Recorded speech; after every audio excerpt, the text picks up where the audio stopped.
بسم اللہ الرحمن الرحیم۔ السلام علیکم۔ حضرت موسیٰ علیہ السلام نے اللہ سے سوال کیا، اے خدا، تو لوگوں کو پیدا کرتا ہے اور پھر مار دیتا ہے، اس میں کیا حکمت ہے؟ حضرت حق تعالی نے فرمایا، چونکہ تیرا سوال انکار اور غفلت پر مبنی ہے، اس لیے میں درگزر کرتا ہوں، ورنہ سزا دیتا تو اس لیے معلوم کر رہا ہے تاکہ عوام کو ہماری حکمتوں سے آگاہ کر دے، ورنہ تجھے مخلوق کے پیدا کرنے میں ہماری حکمتیں معلوم ہیں۔ سوال علم کے منافی نہیں ہے، کسی چیز کے بارے میں سوال آدھا علم ہوتا ہے، اگرچہ تو اس سے واقف ہے، لیکن تو چاہتا ہے کہ عوام بھی آگاہ ہو جائے۔ کسی چیز کا علم ہو جانے کے بعد ہی اس کے بارے میں سوال جواب ہو سکتا ہے۔ علم ہی گمراہی اور ہدایت کا سبب بنتا ہے، جیسا کہ نمی اور تری ہی پھل میں شیرینی کے علاوہ تلخی بھی پیدا کرتی ہے۔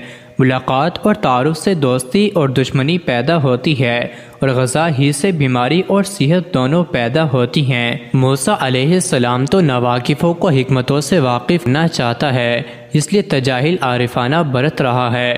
ہم بھی اس کے علم سے انجان بن کر اس کا جواب دیتے ہیں۔ پھر میرے رب کریم نے جواب میں حضرت موسیٰ علیہ السلام کو حکم دیا کہ کھیتی بو دو۔ جب کھیتی تیار ہو گئی تو انہیں اسے کاٹنے کا حکم دیا، اور کٹنے کے بعد حضرت موسیٰ علیہ السلام سے پوچھا، تو نے خود کھیتی بوئی پھر اسے کیوں؟ حضرت موسیٰ علیہ السلام نے عرض کیا کہ کھیتی کے پکنے پر اس میں دانہ اور بھوسا تھا، اور دونوں کو ملا جلا دینا مناسب نہ تھا۔ حکمت کا تقاضا یہی تھا کہ دونوں کو الگ الگ کر دیا جائے۔ حضرت حق تعالی نے پوچھا کہ یہ عقل تم نے کہاں سے حاصل کی؟ حضرت موسیٰ علیہ السلام نے کہا کہ یہ دانش اور عقل آپ کی عطا کردہ ہے۔ تو جواب میں میرے رب کائنات نے فرمایا کہ پھر یہ دانش مجھ میں کیوں نہ ہوگی؟ دیکھو، انسانوں کی روحیں دو قسم کی ہیں، ایک پاک ایک ناپاک۔ سب انسانی جسم ایک رتبے کے نہیں ہیں۔ کسی جسم میں موتی جیسی روح ہے اور کسی گنج کی پوت کی طرح۔ ان روحوں کو بھی اسی طرح ایک دوسرے سے علیحدہ کر دینا مناسب ہے، جس طرح گیہوں کو بھوسے سے، تاکہ نیک روحیں جنت کو چلی جائیں اور بری دوزخ کو۔